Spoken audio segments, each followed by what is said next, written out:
সকাল সকাল চলে এলাম তুলসী গাছে জল দিতে, ঠাকুর পুজো হয়ে যাবার পরে। আর এই তুলসী গাছের এই মঞ্জুরিগুলো না যদি কেটে ফেলে দেওয়া হয়, শুনেছি তুলসী গাছটা নাকি মানে ঝাড় হয় ভালো। ওই জন্য মঞ্জুরি যে কটা হয়েছিল সে কটাকে আগে তুলে ফেলে দিচ্ছি, তাহলে নাকি তুলসী গাছটা ঝাড় হবে। দেখা যাক কতটা কি ঝাড় হয়। ওই দেখো, এইগুলো শুকনো হয়ে গেলে গাছটা আর ঝাড় ধরতে পারে না আর কি। Good morning, welcome back to my channel. আশা করি তোমরা সবাই খুব ভালো আছো, আমরাও ভালো আছি। একান্নবর্তীর একটা নতুন ব্লগ এবং একটা নতুন দিনে তোমাদের স্বাগত। এখন বেজে গেছে কিন্তু 11:30। চান পুজোটা কমপ্লিট করেছি, চান পুজো কমপ্লিট করলাম। মিস্টার মুখার্জি অফিস বেরোলো, তাকে চা দিতে গিয়ে আমি নিজেও এক কাপ চা নিয়ে বসে পড়েছি।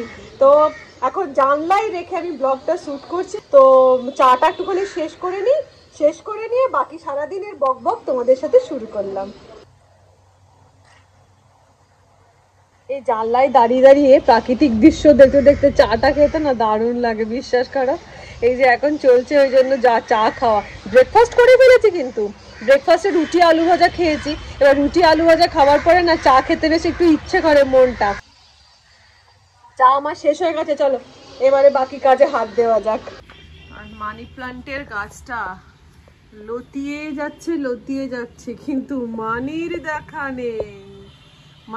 দেখা নেই গো, মানির দেখা নেই, শুধু গাছই হচ্ছে। হাই হাই মানি, কোথায় তুমি? আর বাইরের দৃশ্য দেখতে গিয়ে চোখে পড়লো ওই ক্লিপওয়ালাকে। বিশ্বাস করো 10 টাকা 15 টাকা করে ক্লিপগুলো নেয়ও, কিন্তু এত সুন্দর সুন্দর ক্লিপ থাকে না। কিন্তু এখন 4 তলা থেকে নেমে গিয়ে ক্লিপ নেওয়ার মতন হাঁটুর জোর আর আমার নেই গো। যাই হোক, ওই জন্য মনের দুঃখে ক্লিপওয়ালাকে দাঁড়িয়ে দাঁড়িয়ে দেখতে থাকলাম, কত দূর তুমি যেতে পারো দেখি। হে ক্লিপওয়ালা, তোমায় আমি দূর থেকে দাঁড়িয়ে দাঁড়িয়ে দেখি। এই হচ্ছে ব্যাপার বন্ধু। চলো এবার রান্নাঘরে যাওয়া যাক।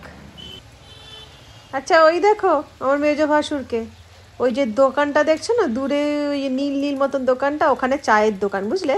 ওখান থেকে 14 বার যাবে, চা কিনবে আর গোলায় যাবে। ধরা পড়ে গেছে।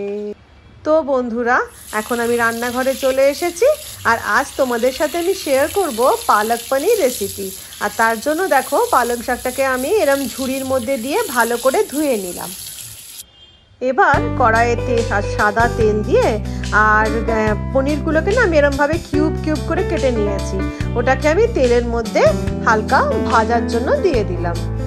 খুব বেশি ভাজার দরকার নেই, এরকম হালকা জাস্ট মানে পনিরের গাটা হালকা লাল লাল হলেই পনিরগুলো ভেজে তুলে নিতে হবে।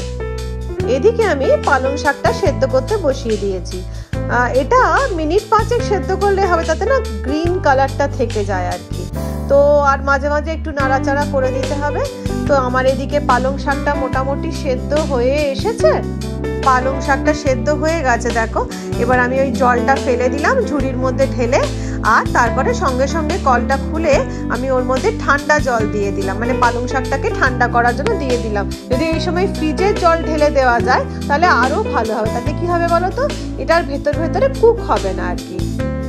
এবার আমি মিক্সার গ্রাইন্ডারের মধ্যে এই পালং শাকটাকে ভালো করে চেপে এবার যে জল একটুও না থাকে আর কি, চেপে আমি এই গ্রাইন্ডারের মধ্যে নিয়ে একটা মিহি পেস্ট তৈরি করে নেব।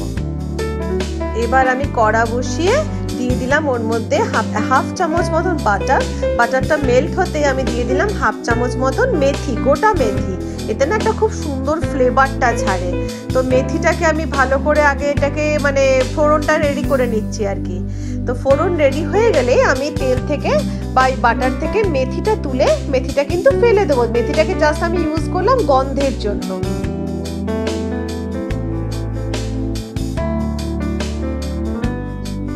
এবার অল্প একটু সাদা তেল দিয়ে দিলাম 1 চামচ মতন জিরে, গোটা জিরে, আর দিয়ে দেবো এর মধ্যে রসুন কুচি, প্রায় 8 থেকে 10 কোয়া মতন রসুন কুচি দিয়ে আমি জিরে আর রসুনটাকে সুন্দর করে ভেজে নেব। রসুনটা দেখো গোল্ডেন ব্রাউন করে ভাজা হয়ে গেছে। দিয়ে দিলাম 3খানা মতন পেঁয়াজ কুচি। তিনখানা পেঁয়াজের কুচি দিয়ে আমি পেঁয়াজটাকে সুন্দর করে মানে ব্রাউন কালার হওয়া পর্যন্ত ভাজতে থাকলাম।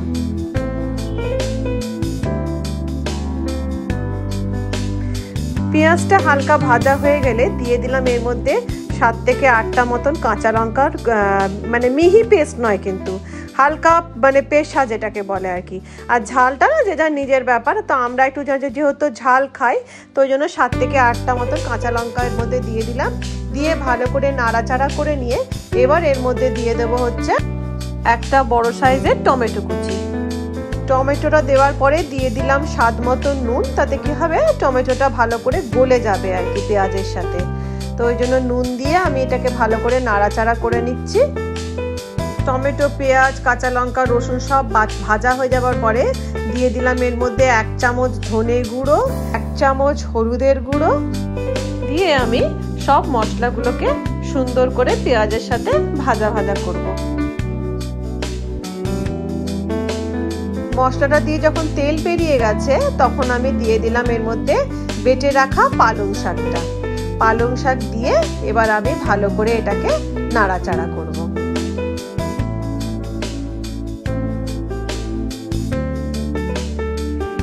এটাকে বেশ ধৈর্য ধরে নাড়াচাড়া করতে হবে। এবার আমি চাপা দিয়ে দিলাম, চাপা দিয়ে মাঝে মাঝে গ্যাসটা সিম করে এটাকে আমি নাড়াচাড়া করব। তাতে কি হবে যে পালং শাকের যে জলটা আছে সেটা শুকিয়ে যাবে। এবার আমি এর মধ্যে মানে জলটা শুকিয়ে যাওয়ার পরে এর মধ্যে দিলাম আমি 1/2 কাপ মতন দুধ। দিয়ে দুধটা দিয়ে আমি এটাকে আবার ভালো করে পালং শাকটাকে কষাবো। শাকটা কষানো প্রায় হয়ে এসেছে। ওপর থেকে আমি দিয়ে দিলাম হচ্ছে কসুরি মেথি। কসুরি মেথি মানে ওই 1 চামচ, বড় চামচের 1 চামচ মতন কসুরি মেথি দিয়ে আবার খুব সুন্দর করে নাড়াচাড়া করবো যতক্ষণ না মানে পালং শাকটা দিয়ে তেল বেরোচ্ছে। এবার ওপর থেকে অ্যাড করে দিলাম অল্প একটু গরম মশলা গুঁড়ো, এই 1/2 চামচ মতন। এরপরে ভেজে রাখা যে পনিরগুলো ছিল সেইগুলোকে দিয়ে আমি পালং শাকের সাথে ভালো করে নাড়াচাড়া করবো। যখন পুরো রেসিপিটা দিয়ে ভালো করে তেল ছাড়তে স্টার্ট করেছে ওপর থেকে আমি দিয়ে দিলাম বড় চামচে 2 চামচ মতন ফ্রেশ ক্রিম। দিয়ে ক্রিম দিয়ে আমি এটাকে একটুখানি নাড়াচাড়া করব, কিন্তু খুব বেশি নয়, ক্রিম দিয়ে কিন্তু খুব বেশি নাড়াচাড়া করতে লাগে না। তো পালক পনির তো প্রায় রেডি। এবার তড়কা দেবো ওর মধ্যে। তার জন্য আমি এই তড়কা প্যানেতে নিয়ে নিলাম 1/2 চামচ মতন বাটার, আর দিয়ে দিলাম 10 থেকে 12 কোয়া রসুনের কুচি দিয়ে এটাকে আমি বাটারের মধ্যে যতক্ষণ না পর্যন্ত এই রসুন কুচিগুলো দিয়ে সুন্দর একটা গন্ধ বেরোতে স্টার্ট করবে ততক্ষণ এটাকে আমি একটা ভাজা ভাজা করব। এবার বাটারের মধ্যে রসুনটা ভাজা হয়ে গেলে আমি ওর মধ্যে পালং শাকটার মধ্যে দিয়ে দিলাম এর মধ্যে তড়কা দিয়ে এটাকে আমি সঙ্গে সঙ্গে মিনিট 10 জন্য চাপা দিয়ে রেস্টিংয়ে রেখে দেবো। তো 10 মিনিট রেস্টিংয়ে রাখার পর রেডি হয়ে গেল আমার পালক পনির। উপর থেকে দিয়ে দিলাম অল্প একটু বাটার, আর খেতে যা টেস্টি হয় তোমাদের কি বলবো। এই যে আমাদের টাইম পাস, এই টাইম পাস মুখ তুলে দেখাতে আমাদের সব দেরি করে দিচ্ছে, জানো তো। আমরা ভিডিও করবো ভালো করে, যে এই যে আমাদের ভিডিও চলে এসছে, আমাদের কিচ্ছু করতে দিচ্ছে না গো। নিজেরা কাজ করছি, কিছুক্ষণ কাজ করছি, স্টপ করে দিচ্ছি, ওকে নিয়ে একটু পড়ে থাকছি। আর রোজ ওকে নিয়ে যদি ভিডিও দিই তোমাদের কি ভালো লাগবে জানি না। যদি তোমাদের ভালো লাগে দিতে আমাদের কোনো আপত্তি নেই।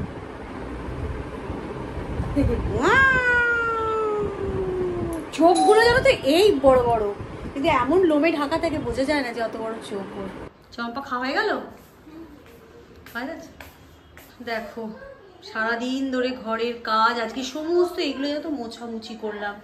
এগুলো তো মুছতে টাইম লাগে বলো, না হলে কি বিচ্ছিরি দাগ হয়ে যায় গো।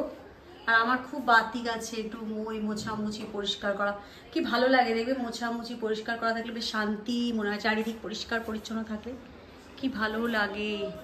এখন জানো তো আমাদের পান্তুয়া বলে ফেলছি, কিশমিশের জন্য আমি ঠাকুর ঘরের দরজাটা বেশিক্ষণ খুলে রাখতে পারি না, ফট করে ও ঢুকে যাবে, ভয় লাগে আসলে। ও আমি পুজো করবো এখানে বসে থাকবে, কখন চলে যাবে ভয় লাগে।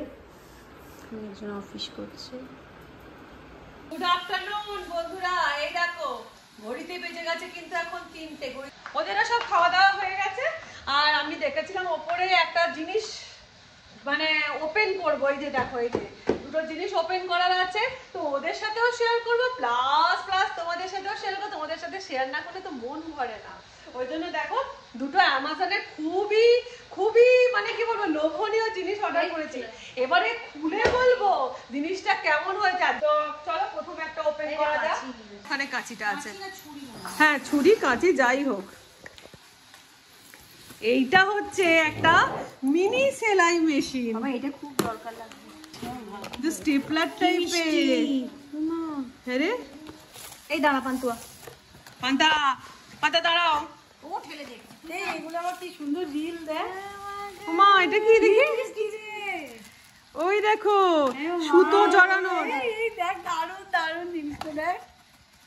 এই দেখো যেরকম ববিনের সুতো হয় না সেলাই মেশিনে, ওই রকম ববিনের সেলাই মেয়ে রয়েছে। দাঁড়াও কতটা হয় আগে দেখো। এবার সুতোটা পড়াবে কি করে? দাঁড়া, ওই যেরকম সেই এইখানটা সুতোটা পড়তে হবে। এই যে এখানে সুতো, এই যে যেমন দেখ, এই যে এখানে যেমন দেখ রে ববিনের সুতো এরকম করে দিয়ে এরকম করে গিয়ে এখানে এলো। ছুঁচটা কই? ছুঁচটা এখানে আছে। কি জানি বাবা, দেখ তো যে ম্যানুয়ালটা পড়তো।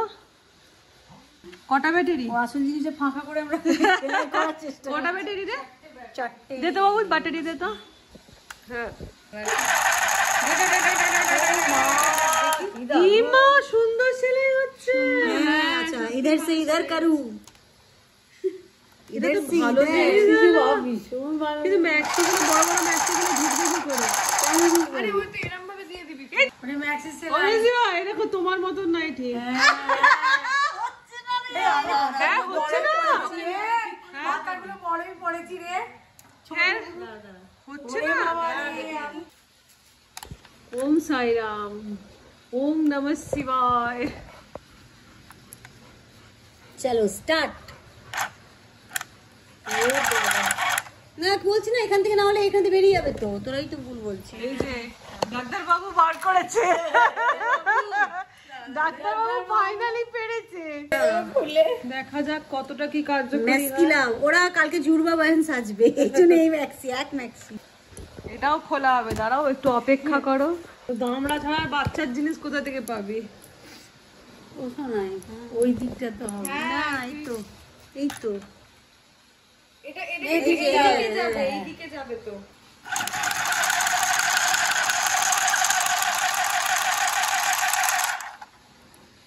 হচ্ছে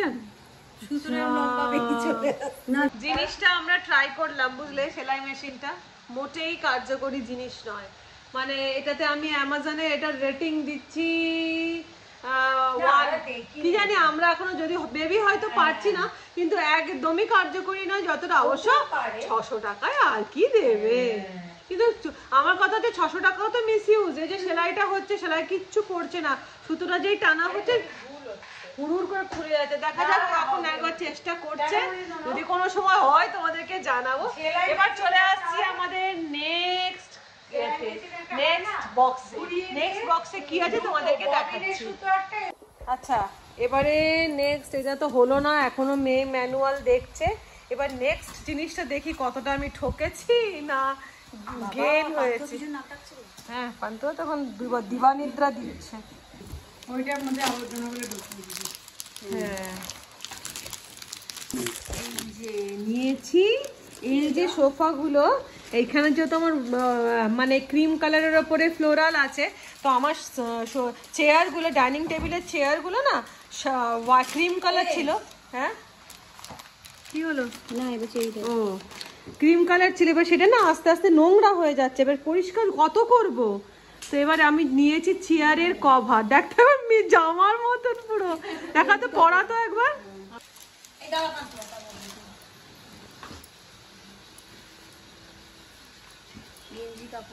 হুম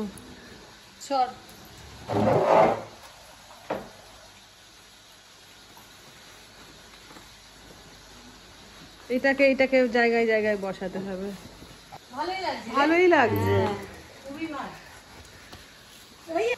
তো এই দেখো আমার ডাইনিং টেবিলের কভার পরানো পুরো কমপ্লিট হয়ে গেল। কেমন লাগছে তোমরা কিন্তু অবশ্যই কমেন্ট করে জানিও।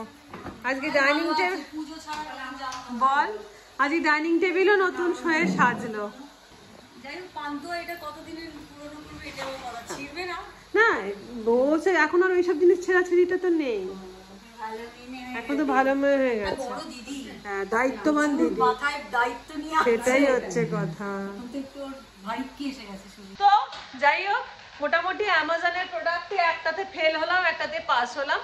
তো আজকের মতন ভিডিওটা পাস ফেলের ভিডিও আমি এখানে, মেসি ভাই এদিকে তাকাও, পাস ফেলের ভিডিও আমি এখানে শেষ করে দিচ্ছি। তোমরা কমেন্ট করে জানিও ভিডিও কেমন লেগেছে। আচ্ছা হ্যাঁ, আর পালক পনির রেসিপিটা অবশ্যই ট্রাই করবে, ট্রাই করে আমাকে কিন্তু জানিও কেমন হয়েছে। আর আমার সোফার সরি ডাইনিং টেবিলের কভার কেমন হয়েছে। তাহলে আজকের মতন চাচা, ভালো থেকো, সুস্থ থেকো, আর সব থেকে বড় ব্যাপার কি, অনেক আনন্দে এই যান্ত্রিক জীবনে অনেক আনন্দে থাকার মতন, মানে কি বলবো, আর থাকাটা সবসময় হাসি, অল টাইম স্মাইল একদম। তো আজকের মতন চাচা, দেখা হচ্ছে আবার কালকের ব্লগে।